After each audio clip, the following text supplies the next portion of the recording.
Clayton Kershaw is calling it a career. I'll tell you everything that I saw and heard with my own eyes inside that press room at Clayton Kershaw's retirement announcement. A bittersweet day in Dodgerland, a day we knew that was inevitable, but it's finally here. It doesn't make it easier, but the Dodgers did get a win, and they did beat the San Francisco Giants. I'm going to tell you why you should need to start believing in this Dodgers team. That's coming up next on Dodgers Dugout Live. It's time for Dodger baseball. Welcome to Dodger Stadium. This is the golden age of Dodger baseball. The Dodgers are building a dynasty. You got it, Warrior Parade. We got it, Parade. The Dodgers punch back and head to the championship series. Ohtani starts the 50-50 club. Monkey magic. Freeman hits the ball right field. She is gone. Start the party, Los Angeles.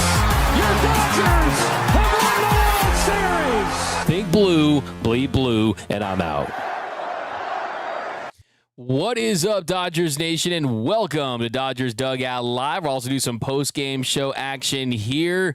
The Dodgers get the dub. It's always a great day when the Dodgers beat the San Francisco Giants, especially when you consider that the Padres lost to the Mets tonight. So the Dodgers up 3 games in the division, 4 games when you consider they own the tiebreaker. They improved to 86 and 67 on the year. And you look at that Giants team at 76 and 77, a team that looks like they're going to start fading possibly. There is a world where the Dodgers could face this Giants team. Now the Giants 3 games back of the Mets for that final wild card spot. So the last thing I want is to face this Giants team in the postseason, not because I don't think the Dodgers will win, but because, look, it's baseball, anything can happen, and I love the fact that anytime you see a Giants fan, you can look them in the eye and say SF stands for season finished, and that when these two teams faced off in the postseason a couple years ago, it was the Dodgers that got the win. So that is how tonight played out. Interesting game at Chavez Ravine. The Dodgers, they win by a final score of 2-1. They out-hit the Giants 5-1, just one hit for the Giants in this one. And an interesting game in the fact that the Dodgers, they walked 10 hitters, but also had 14 strikeouts. It was like, we're dominant, but we're walking a lot. I mean, it was a very interesting performance from this group. The only hit for the Giants was by Rafael Devers, and thankfully that hit did not lead to very much. Rafael Devers, he was able to put some at-bats together. Well, he gave him a chance. Well, actually, no, the only hit tonight actually was Bailey. Patrick Bailey had the hit. Devers, he had the RBI because he drew the walk that really could have been a strikeout for sure against Blake Treinen when he was in there late in this one. But the only hit in this game for the Giants was Patrick Bailey. So if that's the only hit you're going to give up, you're fine. And that hit was a 2-out single in the second inning. And then very next batter, Gilbert fouled out to third. So it was more of the same from this Dodgers pitching staff. The starters have been absolutely brilliant of late, and it was another dominant pitching performance by Yoshinobu Yamamoto, but the command wasn't great for him tonight. He ends up with 7 strikeouts to 6 walks, but still goes 5 1/3 innings, allowed just that one hit to Patrick Bailey. Also, the thing I'm looking at is 108 pitches and the ERA down to 2.58. So this tells me the fact that they're okay with him throwing that many pitches this late in the season, that he's fully healthy, that physically he's in a really, really good spot to give this Dodgers team 4 to 5 to 6 starts in the postseason. I'm going to bring the Yamamoto song back. You know why? Because Yoshinobu Yamamoto actually really likes that song. The Yamamoto Yoshinobu did. So I'm going to bring that back at some point. But tonight, the Dodgers bullpen, they didn't implode. They didn't do what they've done of late, and that is cost this team games with walks and home runs, and you didn't see that. It wasn't a great appearance by Michael Kopech, but still the Dodgers bullpen, they end up going 4 2/3 innings, did not allow a run other than the one that was charged to Kopech after the Blake trying to walk to Devers. And Kopech, he went 1/3 of an inning, had 2 walks, 1 strikeout through 18 pitches, just 8 for strikes. And this is something that, if I'm being completely honest, it is a concern. There's no doubt about it, just because this is someone they need to be a leverage arm, to be a dominant arm that can get out right-handed hitters, especially in top of the 7th. He comes out and he's dealing with a 2-0 lead. The Dodgers up 2-0 late in this one, and he walks Lee, and then Lee gets a second on a wild pitch by Kopech. I mean, he was wilder than a frat party during rush week. And then Bailey walks that 4-seam fastball, touching 94, 95, 97. And then he did come back and he did strike out Gilbert with a nice cutter up in the zone. But where is 2024 Michael Kopech? Where is that guy? Have you seen him? If you have, please return him to Vince Scully Avenue, because he just has not looked like that guy this season. Of course, he dealt with the arm inflammation. He dealt with the soreness. He dealt with the meniscus injury that required surgery.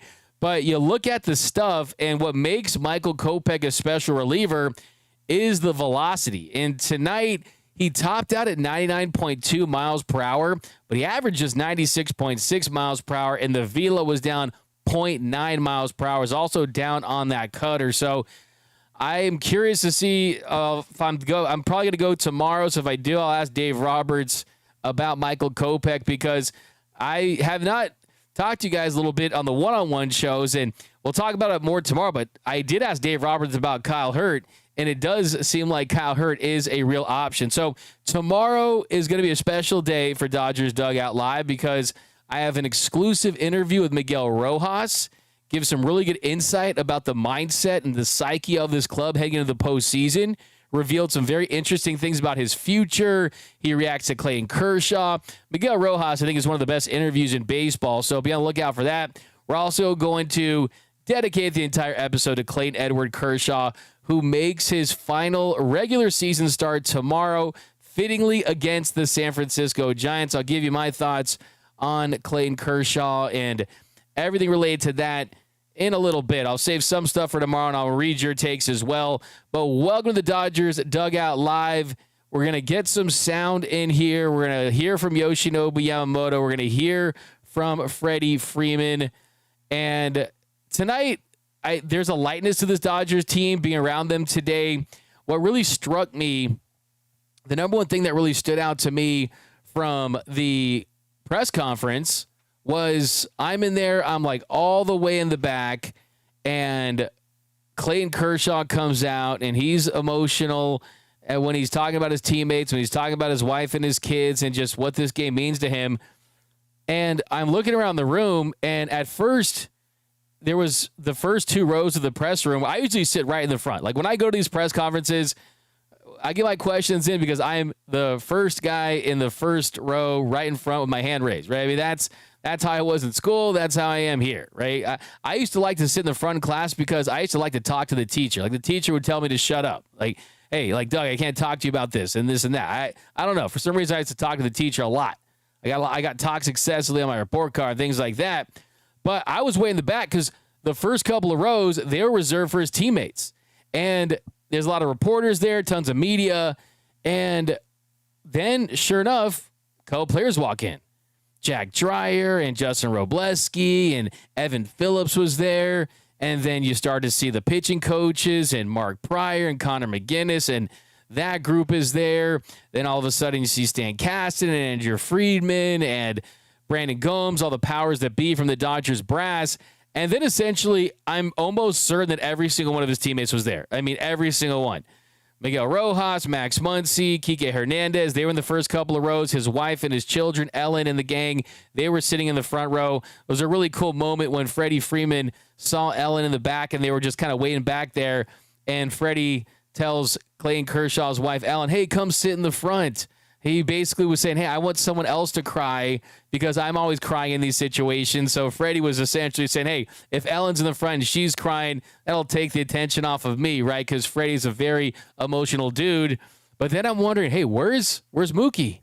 Where's Shohei? Sure enough, Mookie standing up right in the back. Shohei standing up right in the back. It almost gives you goosebumps just thinking about it. I mean, the level of support from his teammates, I've never seen that in all my time covering this team. I've never seen that, where every single player on the team was in the press room. It was hot. I had the vest on. You guys know I love my vest. I was sweating. It was hot in there, and it's because they were at capacity because that thing was packed like sardines, and it was a great thing to see all of his teammates out there showing their support, showing their love.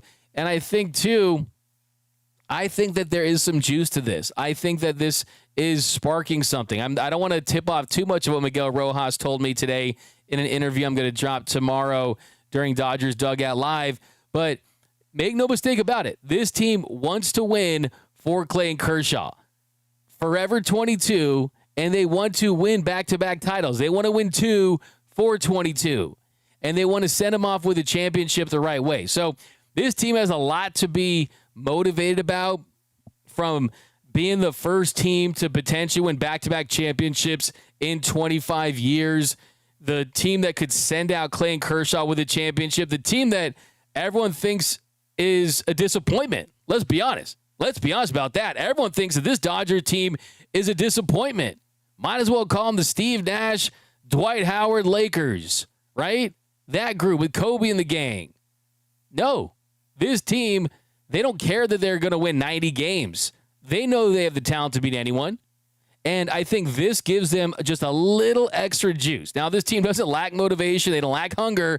But this could give them just a little bit more juice for Clayton Kershaw to announce his retirement. And, hey, let's win for Kersh. All right, so we'll talk some more Kersh. But I do want to keep onto this game because, look, the bullpen played well. They performed. Yamamoto, he went out there and he did his thing. Freddie Freeman, the rest of the Dodgers offense. Ben Rortvedt, who I got a chance to talk to yesterday. I did talk to Ben Rortvedt, and Ben Rortvedt, he is great. I mean, like, the Dodgers love his offense, and we'll talk more about him tomorrow as well. But bottom of the 6th inning, it's a 0-0 game. Miguel Rojas gets a leadoff single to center.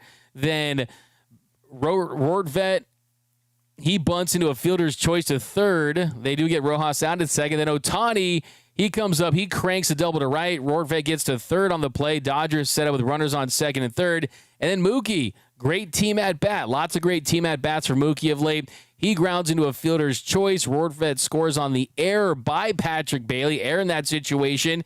Got to capitalize. That gives the Dodgers a 1-0 lead. And then Freddie comes up. He singles to center. That scores Shohei to make it a 2-0 lead. And there was not a lot of scoring. The only other run that was scored in this game was on a bases-loaded walk by Rafael Devers in the 7th inning, where Michael Kopech struggled, and then Blake Treinen, he comes right in. He walks Ramos, got squeezed on a couple pitches there, and then he got squeezed against Devers as well. But then he comes back, he nasty pitch to Willy Adames away. Then he got Chapman swinging away. So big developments tonight are Blake Treinen has been going through some struggles of late, but the final 2 batters that he faced, even before that, the stuff was finding the zone. It was clipping the zone on that wicked 2-seam fastball, and he was very frustrated on a pitch that could have been strike 3 to Devers, a 4-seamer up in the zone, and then he walks him a couple pitches later. But the nasty strikeout to Adames, getting that chase way off the plate. Same thing with Chapman, gets him swinging at a sweeper way off the plate. That is massive. They're going to need Blake Treinen to be that guy. He's someone that you could certainly see in a Game 5, in a Game 7, in a big moment. They need him to get right and to find his mechanics and to feel really good heading into the postseason. And that's one of the reasons why I think, look, I mean, I know it sounds like cope, but one of the things that I think is really beneficial about not having that 2 seed and not having to fight for it is someone like a Blake Treinen. You can just really tinker with and just make sure, hey, things are really looking good. Things are looking sound. You can feel really good about the mechanics and the delivery, because some of these guys they might not necessarily always go to in those spots if they're unproven. Like a Tanner Scott, I don't think is going to have the longest leash if he does not come through early in the postseason, but he's been looking better lately. And then same thing with Blake Treinen. The thing about Treinen, he's going to get his looks. He's going to get his shot. He's going to be a guy that they're going to go to late in games in leverage situations, possibly to get the final 3 outs. So they're going to roll with him. So you need to see him pitch well down the stretch here to make sure that he is ready to go. All right, Yamamoto, though, how about Yama tonight? Yoshi, he's my game 1 starter at this point. I as far as stuff-wise, we've talked about it all week long. I got Yamamoto, I got Shohei Ohtani, and then you got Blake Snell and Glass now for the later series, potentially seeing how things line up. But you have to make sure that stuff is continuing to trend. Velocity, movement, stamina, because this is a guy that is going to be the first Dodger to qualify for postseason, for regular season pitching award since 2022. He will be on pace to go 162 innings, 161, and just make sure that he's ready to post. So give him a lot of credit for being able to do just that, because you just don't see those kind of workhorses right now, especially for the Dodgers. But here was Yoshinobu Yamamoto after the game. You surprised us to see kind of just how, I guess, disciplined they were at the plate, not really swinging and balls that typically they may have in the past?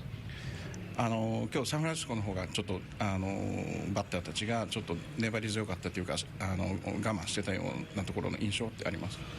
そうですね、そう感じるところもそうではないところもありましたけど、そうですね、細かいところは分からないですけど、とにかく、ボール球が多すぎたかなと思います。はい。I'm not sure if they're really being patient and they had a good discipline at the plate, but I think that was more about my on my end. What was your reaction to finding out that Clayton was retiring, and what impact has he had on you the last 2 years? 今日、カーショーが引退発表だったんですけども、この2シーズン、山本さんにとってどういった影響を与えた選手だったでしょうか？やっぱりまず最初知った時は、すごく、偉大な存在なだけにすごく、悲しい、気持ちといいますか、そういった気持ちになりましたけど、やっぱりこう2年同じチームで経験させてもらって、すごく自分のこの野球人生の中でも、すごくこうなんていうんだろうな、何にも変えられないような経験をさせてもらったので、カーショーから学んだこともたくさんありますし、やっぱりカーショーの存在の大きさっていうのはやっぱチームでも一番だったと思いますし、はい、僕もカーショーのようなエースピッチャーになりたいなと、心から思いますし、いつかは、偉大な大先輩を超えられるように頑張っていきたいなと思います。Because his presence in this organization is very unbelievably huge. And then when I first found out, I felt a little bit sadness. And then last 2 seasons, I learned a lot from him. And in those time, I was able to get to spend time with him. This is something that I will always treasure. Yeah, Yamamoto talking about Clayton Kershaw, who announced. So there was Yoshinobu Yamamoto after this one. And yeah, he was not as efficient as he's been. He was wild, let's be honest. He just did not have the command. He had 6 walks. That was a major league career high for him. And what that did was it set that pitch count up. And he had 47 pitches in the first 2 innings. He ended up throwing 108 pitches in 5 1/3 innings. But, I mean, hey, how do you make up for allowing so many walks? I mean, there were so many walks, I thought Decoy was going to get jealous. But so many walks, how do you make up for that? Well, you don't give up a hit. Well, hey, he gave up just 1 hit in this one. 1 hit, it was to Patrick Bailey, and it ended up being nothing. He's the only Dodgers pitcher going back to 1912 that's had 3 straight starts with at least 5 innings of work and hasn't allowed more than 1 hit. I mean, he just has not given up any hits. No hits. None. I mean, well, 3, but it feels like none. Man, that one in Baltimore hurt. But, hey, he's great. He's dominant.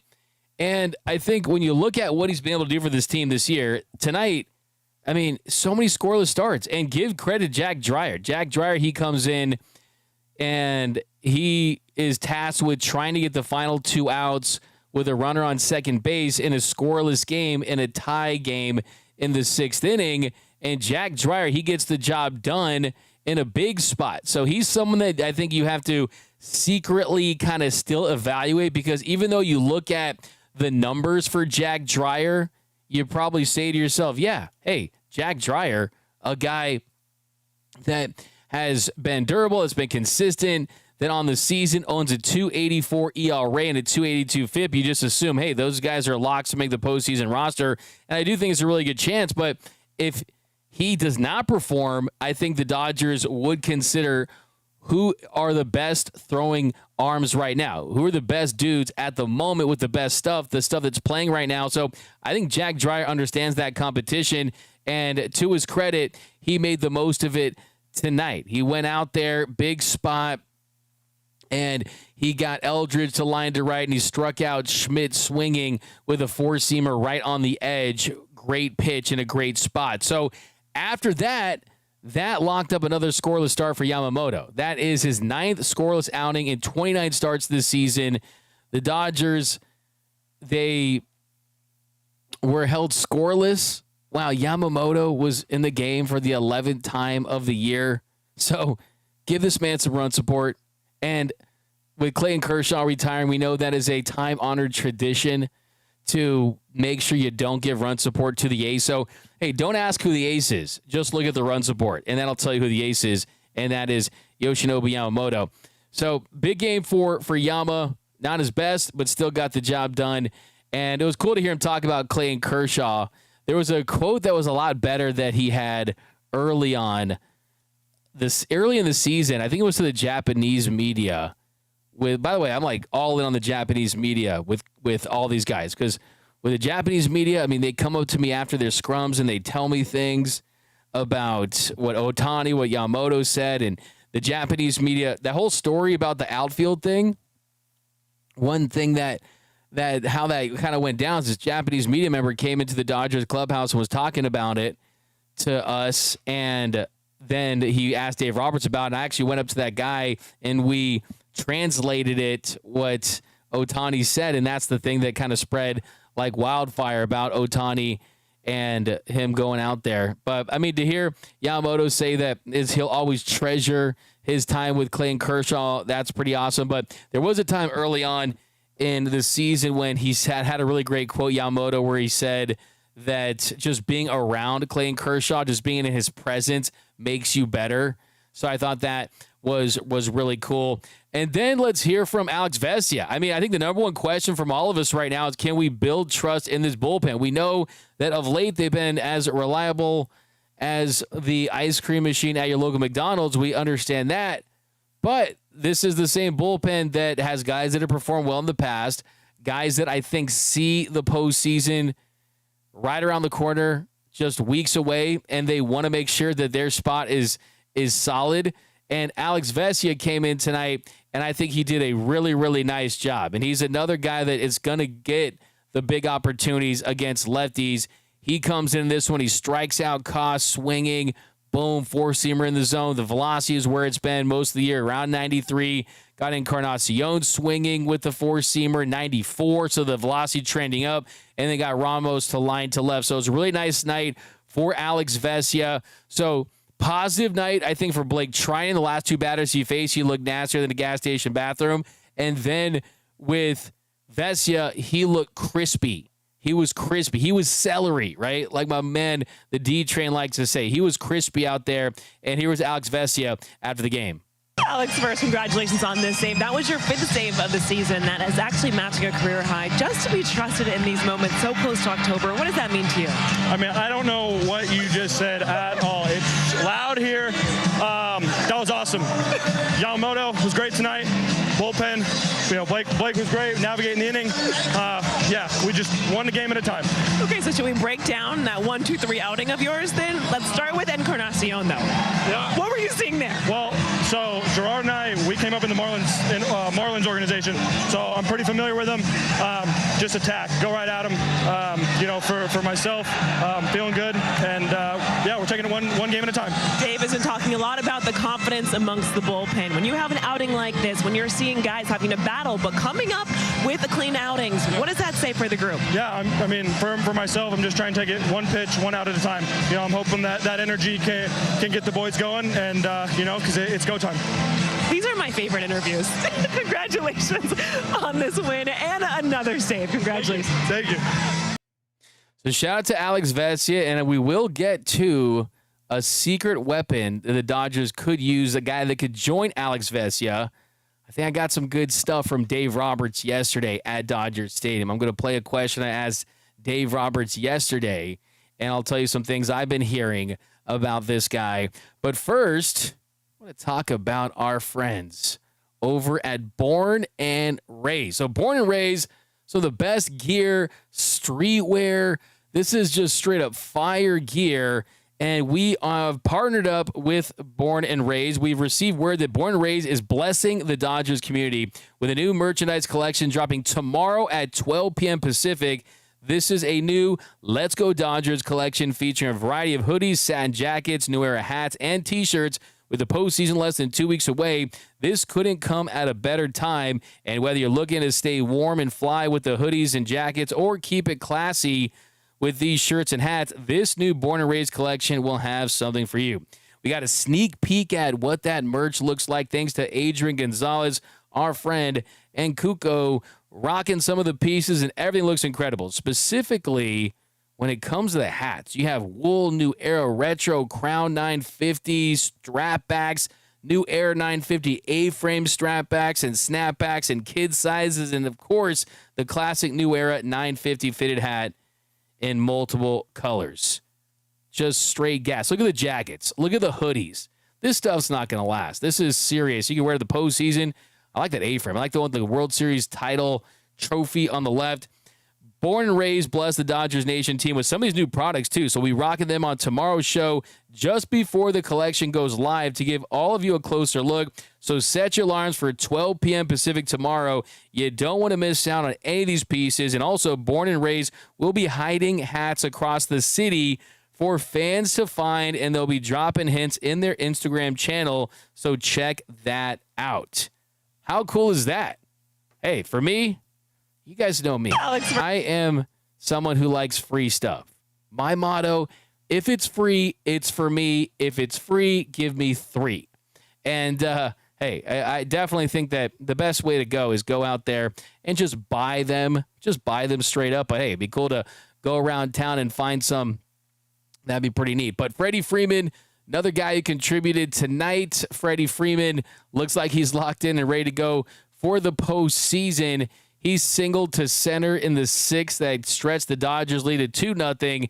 He also had a lot of really nice and awesome things to say about Clayton Kershaw before the game. Was getting emotional right on the field by the Dodgers clubhouse, just talking about his teammate. But here was Freddie Freeman after the game. Starting with what you guys were seeing from Logan Webb tonight, for him to be able to get through 7, you got to him there at the end, but what was different about him compared to last weekend? Yeah, just his stuff was moving a little bit more. He's throwing harder than he was, so I mean, Logan Webb's one of the best pitchers in the game. So just the breakthrough against him, runs were out of Freeman on both sides tonight. So these are nice to win these ball games. This feels like these are the ones we've been coming up short in lately. So to win these one-run ball games, that's big for us. I know that there was some traffic with the bullpen late in this game, but just to see how they were able to work together to get out of different situations, how can that be a big confidence booster for that group right now? It's big. I mean, you can build off it. It's just like how hitting is contagious. You can feed off each other down the bullpen. Blake getting out of that inning, only giving up 1 run, and then Anthony and Alex doing 1, 2, 3 innings. Hopefully we can feed off that in the bullpen. They're a huge part of what we're going to be able to do in October if we're going to do this thing. So we got all the confidence in the world in them, and it was nice to see them have a good night. Yeah. I mean, it's amazing. It's just like you can almost say it was like an off night for him, and he still gave up 0 runs, and it's just, you're so used to 6-7 innings of 10 strikeouts lately of him, but that's what good pitchers do. And he was kind of all around the zone, walked a few more guys than I'm sure he wanted to, but to bear down and battle through and get us 5 1/3 innings, and he's amazing. It's from what we saw when we first got him a couple of years ago, like, you could just tell that he had dynamite stuff and electric stuff, and you can see the confidence and the comfortability now. He's going out there every 5-6 days and just giving us the gem every time. Freddie, some emotions before the game with Clayton's announcement. Tell me what you have witnessed in your time here with this icon for the organization. I mean, you're in awe when playing against him, and I got to play against him for 12 years, and every time you step in the box, it is not fun. It was not fun to face him. You knew it was going to be a tough night at the yard, and then you come over here and you see his daily work ethic, day in and day out. I mean, you saw it today. He's throwing batting practice to Charlie in the outfield, hitting him ground balls, and he's starting tomorrow. It's what he does on and off the field in the community, not only in Los Angeles, but Dallas, all over the place, all over the world. What he's done, I think today we just barely scratched the surface of emotions. Tomorrow and then this weekend, it's going to be something special. What do you think it's going to maybe be like? I don't know. That was my second ever press conference to witness someone retiring. My first was Chipper. That was emotional too. So to be able to go out on your own terms, that's really, really hard to do, not only in this game but in any sport. It's special, and he deserves everything he's going to get from the fans tomorrow. And I know all he wants to do is pitch good, but whatever happens out there tomorrow, it's Clayton Kershaw's night, and I can't wait to be a part of it.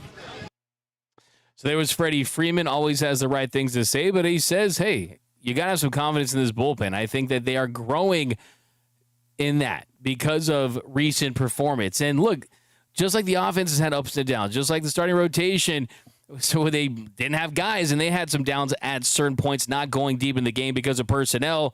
You're hoping that the bullpen, they can not only have their guys that have performed for them this year, who is dealing with some slumps right now, get back to the guys that we hoped, but also find a way to get the best arms in there. And I'm going to take some comments. We'll hear from Dave. Then I'm going to tell you about these secret weapons.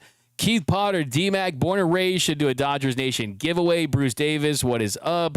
I will flip you the bird. Tomorrow is going to be epic. All of Dodgers Nation is going to applaud 22 citywide. Yeah, we need like a win. We had the win for Vin, win for 22. I don't think Kirsch would like that, to be honest. But Eddie, I love this time of the season. That's when you separate the men from the boys. New foe, Kirsten Watson is the secret weapon. BC, we've got all the confidence in them. Right. So you're calling that out. I see. It's Apple TV tomorrow, which is, if you guys need my Apple TV login, maybe Lola can give it to you. Explosive Doug should have Kirsten on the come on now. I've had Kirsten on the show a couple of times. Senior Hefe, D-Mac, finally a close win. Yeah, absolutely. Just getting these wins any way you can. It's not just how you win. It's not just winning. It's how you win. And tonight, the bullpen pitched better. The offense was cold. You're going up against Logan Webb. Being a Dodgers fan and living on the East Coast, these 1 a.m. games kill me. Kershaw greater than sign Conforto. Ella Hayes like this. Tonight, we are young. Well, hopefully the bullpen isn't a dumpster fire. Okay.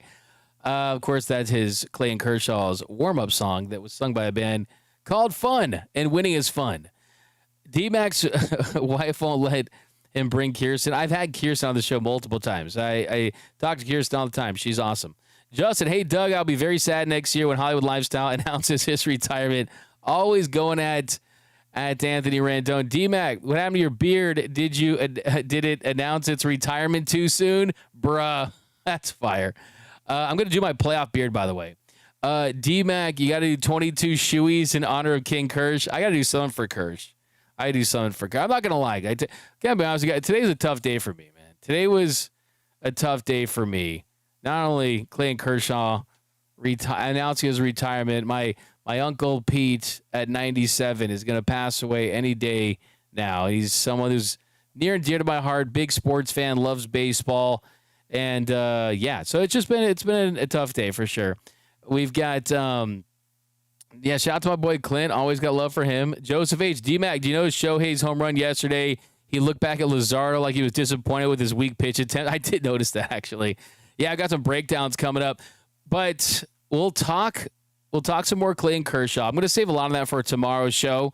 I think bottom line, I think the thing with Clayton Kershaw, I mean, you guys, if you've been fans of this franchise for a long time, if you guys have been Dodgers fans for your entire lives, I mean, Clayton Kershaw is someone that feels almost like we're related to him, right? We've watched him grow, right? When you're 18, when you're a newborn and up into your 18, that's like being a newborn, and then you graduate from high school, right? That's like the entire lifespan of just watching your kid as a parent if they move out, right? So it almost feels like we've seen him go from this guy who couldn't grow a beard to a guy who's got gray in his beard, a guy who has 4 kids about to have 5, a guy that has gone from 54 to 22, someone that has had his ups, has had his downs. We know the great moments, the no-hitter, and all the dominant performances that he's had. We also know some of the postseason moments that give you nightmares.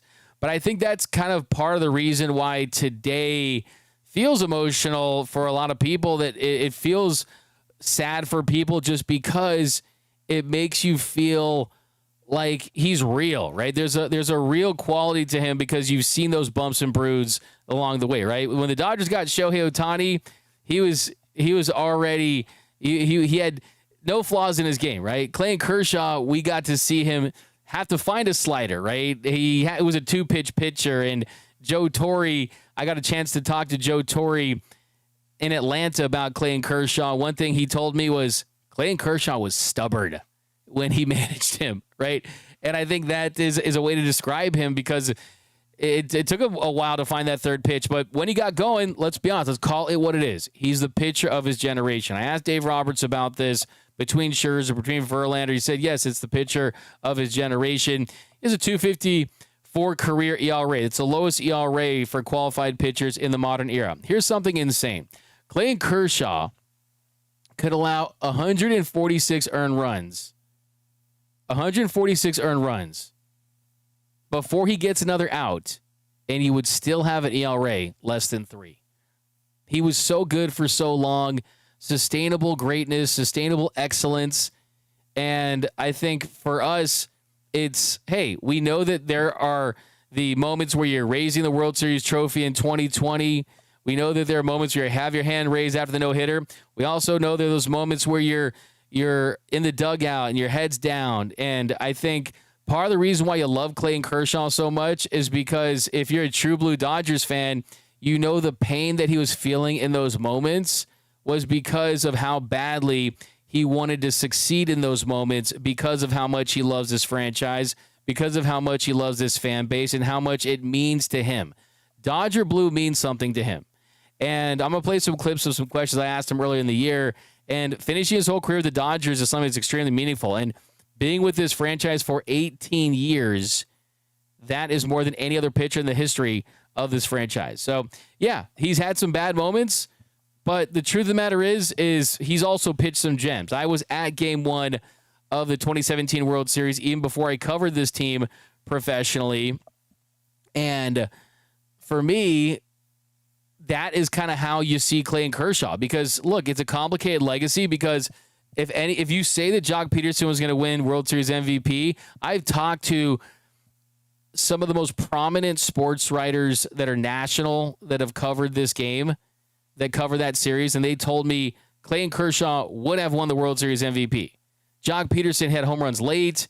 He didn't even start the first game, right? I mean, Jock Peterson was not going to win the World Series MVP because Clayton Kershaw pitched well in Game 1, 11 strikeouts, no walks, first pitcher to do that in the World Series since Don Newcomb in 1956, and he was dominant. And then in Game 5, they cheated. He was cruising. It was Clayton Kershaw, and had he finished that start, the Dodgers won, they win that series, he would have won the World Series MVP. And you wouldn't talk about what happened against the Cardinals.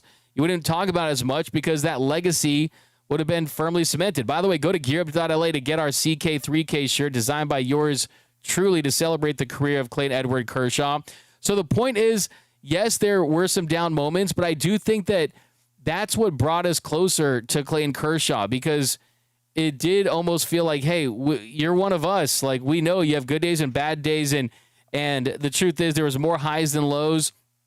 And let's be honest, like, he put this franchise on his back for so many years. One thing I always think of with Clayton Kershaw is, what if he was like 24 years old right now, playing with the Guggenheim Group and Andrew Friedman and playing in a stack rotation? What if he was Yamamoto's age, starting his career with this organization when Yamamoto pitched in a different era, where you'd have Don Mattingly, just an awful, atrocious manager when it comes to managing starting pitching late in games, and you didn't have him going on short rest, and you had a better offense, and you had a better bullpen, and he still was able to put together an all-time great career. So, yeah, there's going to be a lot to unpack, a lot to process still with Clayton Kershaw. But right now, I think it's about celebrating him. And I think, too, what is his role going to be? Dave Roberts did say before the game today that, yeah, I mean, the way that he's pitching, a sub-4 ERA, a 3.53 ERA, and 20 starts, he's going to want to pitch. And will they find a start for him? Could it be in a different role? I'm going to try to ask Dave about that tomorrow. We'll see. I mean, I think that last year he had a lot of fun and he was very excited, the whole Dodger for life. And when he was at the parade and he said that he didn't do anything to win this championship, but he still called himself a two-time champ, right? He wants to perform in the postseason. Dave Roberts said before the season in an interview with Bob Costas that he wanted one more chance, one more crack at the postseason. So we'll see. Do you use him out of the bullpen in some capacity? Do you just have him on the roster?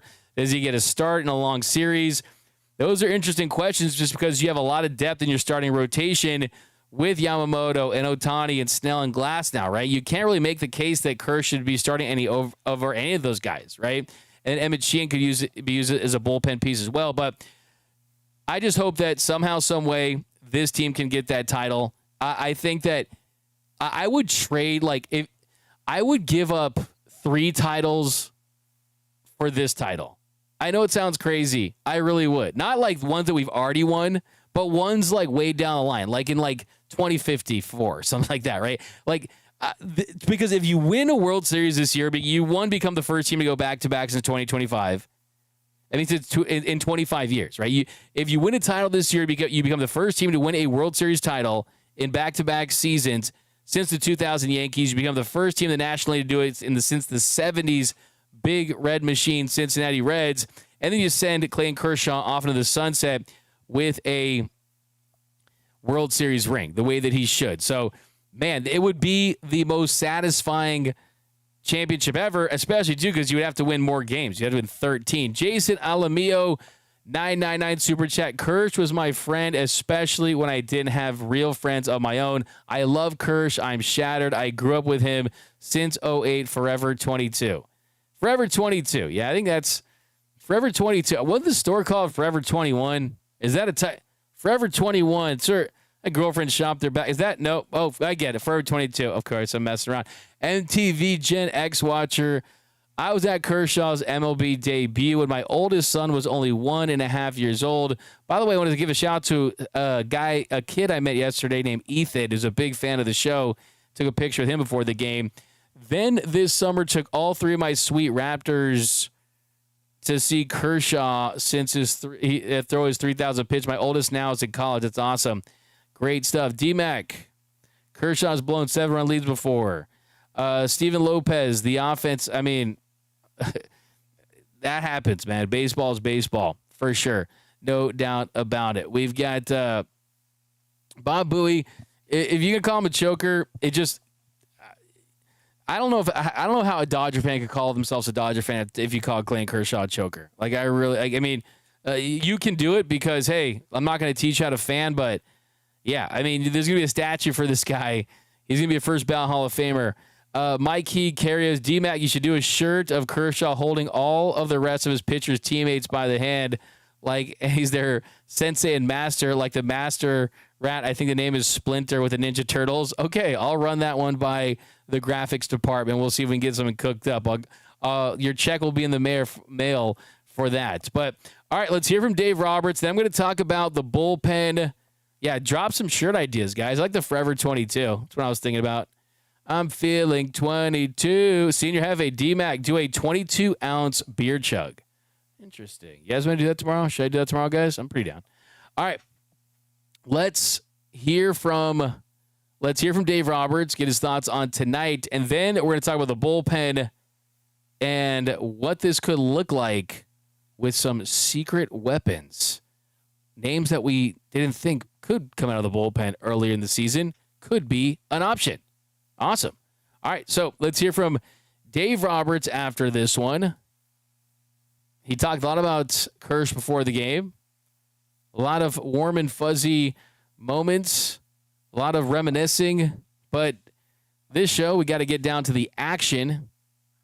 Who's going tomorrow, by the way? I heard tickets went up like 3-4 times, something like that, to see Clayton Kershaw's. Hopefully it's not his final start there. I'm looking for a long postseason. I want to see Kersh go in a comfortable NLCS start, something like that. Who knows? Bullpen could be something. Bonda's pitching better. Guys are pitching better. I know it's just a couple games, but I think there's just a renewed sense of focus. I've talked to a couple of these Dodgers pitchers, and they're very, very confident that they're going to get over this rough stretch. But here was Dave Roberts after the Dodgers 2-1 win over the Giants. Just when he needed to.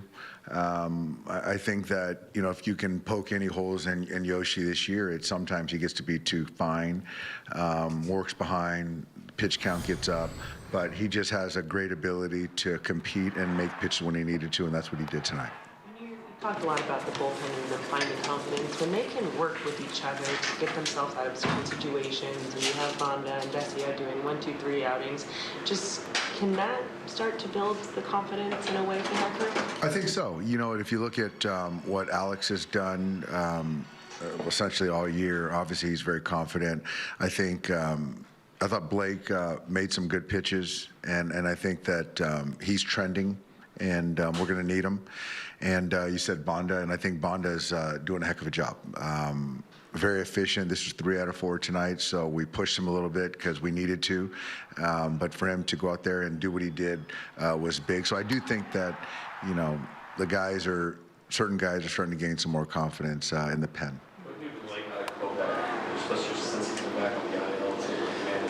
Yeah, you know what? I don't know if he's banged up. It's might be a shoulder, might be an elbow. He's obviously coming off knee surgery, and he just has a hard time sinking his throw up.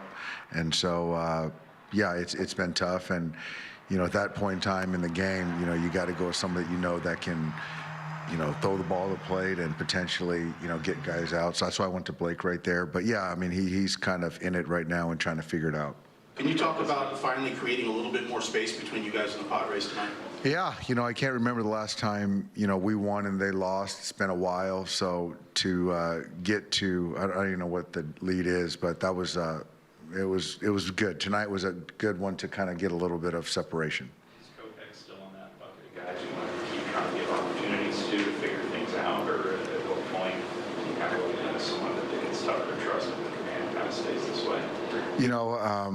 I love Kopi. I know he's doing everything he can, but it's just for me, it's, you got to win games and you got to give your defense a chance to make plays. And, the strike throwing has just been difficult and inconsistent. So, that's a hard question. I think right now it's, you got to, right where we're at, guys have got to, we've seen enough of a sample of guys that we've got to go with the most trusted guys right now. So that's kind of where my head's at. On the flip side of that is Blake getting out of that spot, like one of those building block moments for him that can kind of help breed some confidence. It is. And Blake is like Tanner in the sense of with such a high ceiling, and certainly with Blake, with his track record, we need him. And so he's in the circle of trust, and he's just got to find ways to regain the confidence, which I feel he has and is doing. And I do think that, getting out of that jam was a big confidence boost. Is Alex kind of back to where you need him to be? Yeah, Alex is, and even the homer he gave up the other night, that was a ball that was up out of the zone. So he's in a great spot, yeah. Rookie Sasaki had a scoreless inning tonight for OKC. Does that kind of make his path back up here clearer? It does. To his credit, he's open to doing whatever he can to help the 25 Dodgers. And so he did something he's never done, pitched out of the bullpen. And from what I hear, he was fantastic. So I give Roki a lot of credit. And he'll pitch again on Sunday. And then once he gets through Sunday, then we'll make a decision on the following week. Do you think he would have enough time to show enough in major league relief outings to potentially be an option for a postseason roster? I do. And, the first part of it was him giving himself the opportunity to agree to go to the pen. And then the next part is he's got to perform. And so tonight he performed. He was really good. And let's see it again on Sunday. And then it kind of puts the onus on the organization to make a decision. In Clayton's announcement that this is his final season, be a rallying cry, motivational tool for you guys for the rest of the season, the playoffs? I don't know, Michael. I think that, that's not what Clayton would want anyway. I do know that he wants to help this team in any capacity win the World Series in 25, but, it's bigger than all of us. It's bigger than Clayton. It's bigger than, whoever, Snell, who wants one. It's for the organization, it's for the fans, it's for everyone in that clubhouse, the organization. So that's what it's about. So it's just bigger than one person. And I know Clayton would say the same thing. Do you see this for the bullpen not just as an audition for spots, but for roles, or do you see it everybody's kind of fill whatever role? It's for spots. Because in the postseason, there's no roles. They're all leverage, and it's for spots. Thanks, guys. Woo-hoo-hoo-hoo-hoo. I am excited by what I have just heard Dave Roberts say. First, let's talk about Roki Sasaki, who did pitch out of the bullpen for the first time tonight. He went 1 inning, had 2 strikeouts, 1 walk, had 5 whiffs, also averaged 98.9 miles per hour on the fastball, was hitting 100 triple digits for Oklahoma City, the Comets. So you look at someone like Michael Kopech, and I see a comment here, and no, that's not true. I see people saying that. Who's this? Roger saying Michael Kopech going on the IL with a nose-piercing injury, a septum. Come on now. I like it. He's doing his thing, man. Do your thing, Michael Kopech. Don't let them hate on you. You're the man. And it hasn't been a year for him health-wise, right? And that's the thing, right? And he's going into free agency. I do think that right now, it just feels like it's really tough to imagine him getting right in time to be a viable, dependable guy that you trust in the postseason. Because the thing about Michael Kopech has always been this. He strikes guys out, and he has big stuff, but he also walks guys. And walking things is acceptable with him when he's getting the punch. Right now, the strikeouts are not at his career norms out of the pen, especially when he's been with the Dodgers. So the strikeout stuff just isn't there. The confidence isn't there. He doesn't look from a body language, from a facial expression standpoint, that he's really in the best spot. And I also look at Kirby Yates. Kirby Yates is another guy. He's on a 1-year deal. You're not married to him. Does he inspire enough confidence to go with him? I wouldn't say so, especially for the upside. So Roki Sasaki is a guy I would love to see get an opportunity late because the stuff is just so massive. I mean, that forkball is ridiculous. Low spin rate. It's just an incredibly unique pitch, and then triple-digit heat. And you can tell, I think we're learning a lot about Roki Sasaki, the person and the competitor, saying, hey, guys, I'm down here at OKC. I can pitch. I can go up there. Put me on this postseason roster. I'm not afraid. Roki Sasaki, he's showing how desperate he is to be a part of this team. And I love what I've seen from him. You've seen, I did a breakdown of Roki Sasaki and those mechanical adjustments that he made. And you can see that Roki Sasaki has made those adjustments where the foot is a little more explosive coming off of the ground. He just looks more fluid in his mechanics, and he's tightened up those mechanics. So he's been really, really good down there, and he looks healthy. So Roki Sasaki's a guy I want to see. And then also Kyle Hurt. So Kyle Hurt is someone who really, really looks like he's going to get a shot. Didn't have his best outing in his last start, but Dave Roberts did say that Kyle Hurt could get an opportunity to pitch for the Dodgers. in the postseason because he has playoff stuff. That's what Dave Roberts told me. So we're going to talk about that tomorrow as well. So Rogi Sasaki, Kyle Hurt, both guys that I think down the stretch are legitimately going to be considered for the postseason bullpen. I do think that guys like Kirby Yates, guys like, we'll see if Ben Spears comes up and gets another shot. I'd be definitely okay with that. But I think Michael Kopech is someone that the stock has gone down. Dave said it could be his shoulder. There's definitely some concerns. So heading into the season, if I was listing off the reliever power rankings based on the 2024 postseason, you would say that Michael Kopech was way up there. And it was Treinen, it was Evan Phillips, it was Alex Vesia, it was Kopech, and then it was Kirby Yates and Tanner Scott, Anthony Bonda, guys like that. Well, the stock dropping pitchers, Kirby Yates and Michael Kopech, and then the trending up ones, I think I really like what I saw from Blake Treinen tonight. And I think Alex Vesia, like Dave Roberts said, the velocity's there, the induced vertical break is there. You don't mess yet with Alex Vesia. But okay, a couple more comments here. And then tomorrow we're going to talk Kersh. We're going to talk the bullpen. Exciting show. I got an interview with Miguel Rojas. You will not want to miss what he's had to say. $4.99 from Nick Ramos. When's Kersh his last overall regular season start? I live in Seattle and want to get tickets early. Yeah, last week tomorrow when the way it lines up. But, yeah, you could definitely see him up at T-Mobile. We got D-Mac. You wouldn't have had a churro the other day if you had eaten a churro, a torta instead. How'd you guys know that I had a stomach issue? It was something I don't know what it was. I forgot what I ate. Ate something weird. Torta Vet. I like that. That's the comment of the show for my Willfully the Bird. Torta Vet, as for Ben Rortvet. All right, let's do some more comments here. 0-run support for Yama postseason starters. Yeah, who's this Bob guy? I think he's going to the block party. You guys don't have a block party and we'll block Bob all together? D-Mac, did you see the video of Tanner Scott tipping pitches? I did, and I talked about it on a couple of shows ago. The organization looked at it. I will tell you that the organization, the pitching coaches, and they didn't really determine that he was tipping pitches, but they're all those little things that guys can pick up on. And who knows? Maybe the Giants saw the chin down, a breaking ball, fastball, nothing.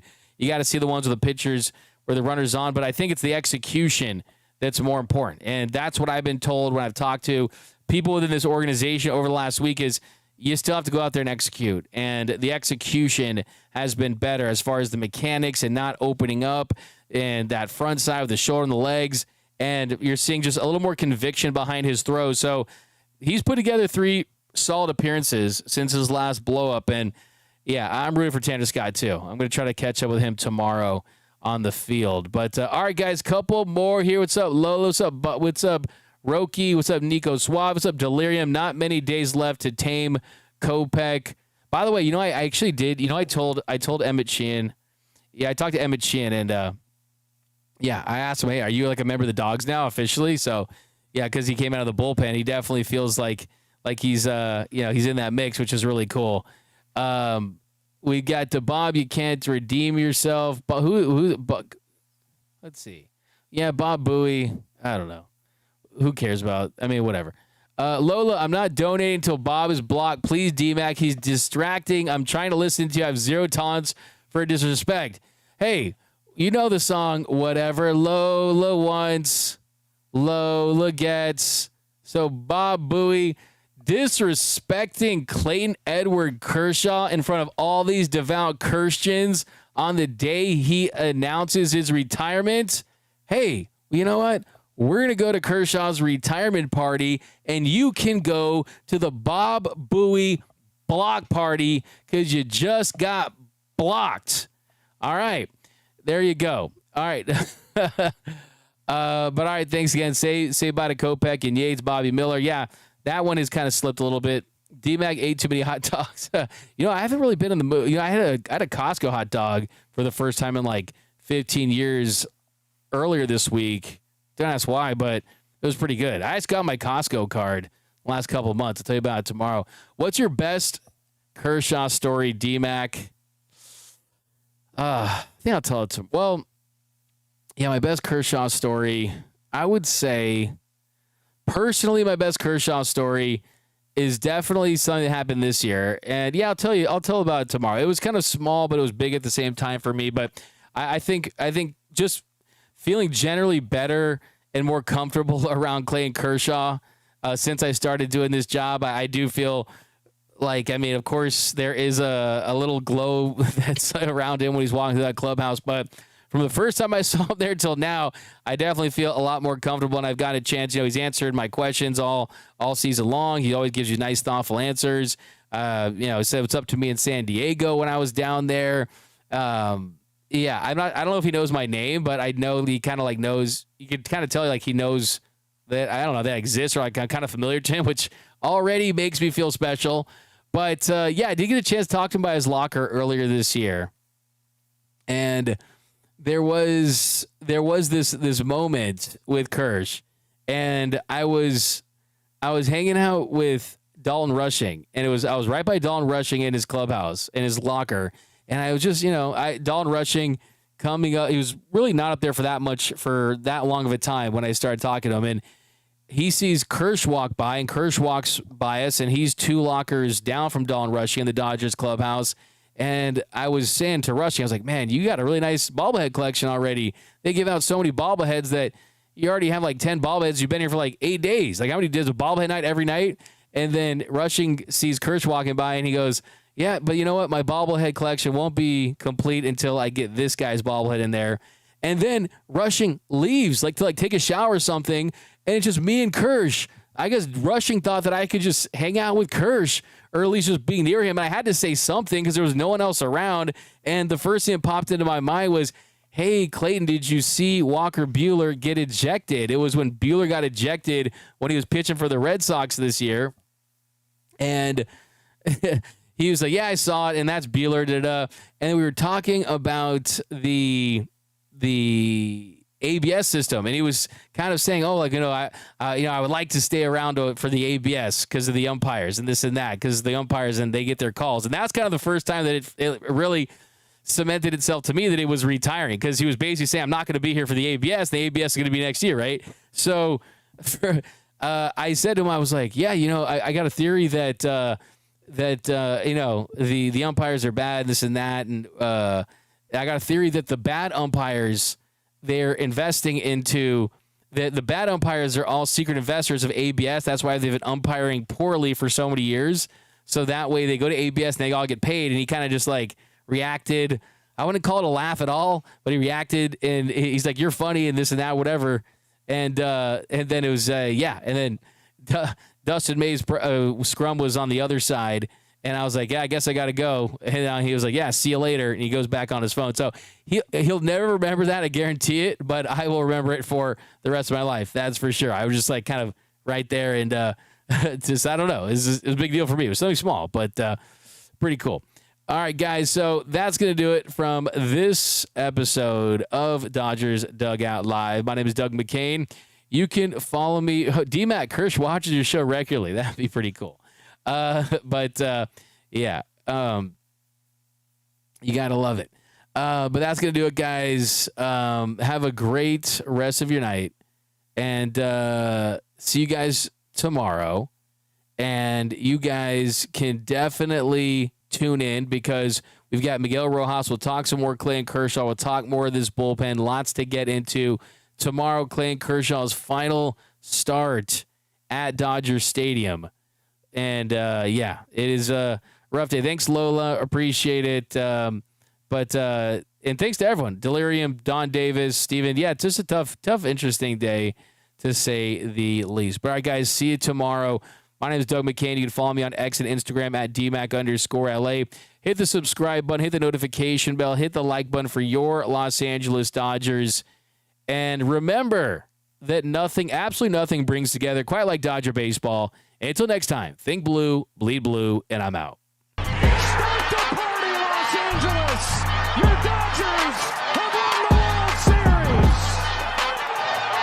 And when the upcoming winter gives way to spring, rest assured, once again, it will be time for Dodger baseball.